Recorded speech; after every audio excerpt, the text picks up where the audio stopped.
Praise the lord. ప్రతిరోజు అనుదిన వాక్యం ద్వారా మీరెంతగానో బలపడుతున్నారని నేను ఆశిస్తున్నాను.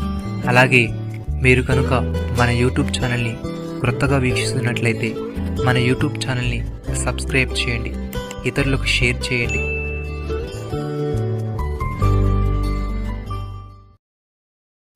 ప్రార్థన వలననే గాని మరి దేని వలనైనను ఈ విధమైనది వదిలిపోవుట అసాధ్యమని వారితో చెప్పాను. మార్కు సువార్త 9వ అధ్యాయము 29వ వచనము.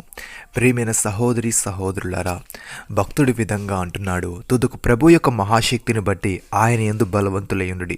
మీరు అపవాది తంత్రములను ఎదిరించుటకు శక్తిమంతులగునట్లు దేవుడిచ్చు సర్వాంగ కవచమును ధరించుకొనుడి. ఏలయనగా మనం పోరాడున్నది శరీరులతో కాదు, కానీ ప్రధానులతోనూ అధికారులతోనూ ప్రస్తుత అంధకార సంబంధులకు లోకనాథులతోనూ ఆకాశ మండలమందున్న దురాత్మల సమూహములతోనూ పోరాడుచున్నాము. అందుచేతను మీరు ఆపద్దిన ముందు వారిని ఎదిరించుటకు సమస్తమును నెరవేర్చిన వారై నిలవబడుటకును శక్తిమంతులగునట్లు దేవుడిచ్చు సర్వాంగ కవచమును ధరించుకొనుడి. ఎలాగనగా మీ నడుమునకు సత్యమును దట్టి కట్టుకొని నీతి అను మైమరును తొడుక్కొని పాదములకు సమాధాన సువార్త వలనైన సిద్ధ మనసును జోడుగా తొడుక్కొని నిలవబడి ఉండుడి. ఇవన్నీయుగాక విశ్వాసమును డాలు పట్టుకొనుడి.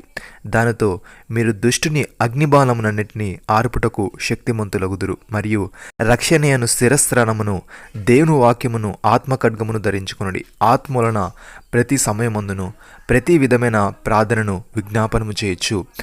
ఆ విషయమై సమస్త పరిశుద్ధుల నిమిత్తము పూర్ణమైన పట్టుదలతో విజ్ఞాపన చేయొచ్చు మెలకువగా ఉండి. ప్రియమైన సహోదరి సహోదరులారా, మీలో యుద్ధములను పోరాటములను దేని నుండి కలుగుచున్నవి?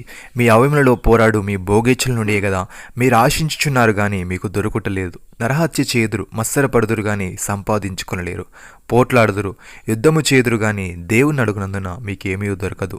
మీరు అడిగినను మీ భోగముల నిమిత్తమే వినియోగించుటకై దురుద్దేశముతో అడుగుదురు గనుక మీకేమీ దొరుకుటలేదు. వ్యభిచారీనులారా, ఈ లోక స్నేహము దేవునితో వైరమని మీరెరుగరా? కాబట్టి ఎవడి లోకముతో స్నేహము చేయగోరునో వాడు దేవునికి శత్రువగును. ఆయన మన యందు నివసింపజేసిన ఆత్మ మత్సరపడనంతగా ఆపేక్షించునా అని లేఖనము చెప్పినది వ్యర్థమని అనుకొనుచున్నారా? కాదు, కానీ ఆయన ఎక్కువ కృపనిచ్చును. అందుచేత దేవుడు అహంకారాలను ఎదిరించి దీనులకు కృప అనుగ్రహించును అని లేఖనము చెప్పుచున్నది. కాబట్టి దేవునికి లోబడి ఉండుడి, అపవాదుని ఎదిరించుడి, అప్పుడు వాడు మీ యొద్ద నుండి పారిపో. దేవుని యొద్దకు రండి, అప్పుడు ఆయన మీ యొద్దకు వచ్చును. పాపులారా, మీ చేతులను శుభ్రము చేసుకొనుడి. ద్విమనస్సుకులారా, మీ హృదయములను పరిశుద్ధపరచుకొనుడి. వ్యాకులపడుడి, దుఃఖపడుడి, ఏరుడి. మీ నవ్వు దుఃఖమునకును మీ ఆనందము చింతకును మార్చుకొనుడి. ప్రభు దృష్టికి మిమ్మల్ని మీరు తగ్గించుకొనుడి, అప్పుడు ఆయన మిమ్మల్ని హెచ్చించును. నమ్మిన వారు నాతో కలిసి ప్రార్థనలో ఏకీభవించండి.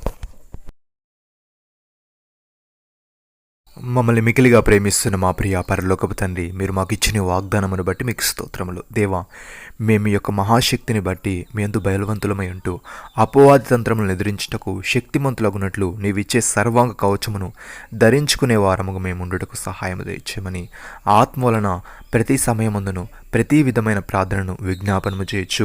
ఆ విషయమై సమస్త పరిశుద్ధుల నిమిత్తము పూర్ణమైన పట్టుదలతో విజ్ఞాపనము చేయొచ్చు మెలకువగా ఉండుటకు కృప చూపమని, నీకు లోబడి అపవాదిని ఎదిరించే వారముగా ఉండుటకు సహాయం దయచేయమని మీరు మాకిచ్చిన గొప్ప రక్షణ భాగ్యమును బట్టి మీకు వందనాలు చెల్లిస్తూ ప్రభువైన యేసుక్రీస్తు నామంలో ప్రార్థిస్తున్నాము తండ్రి.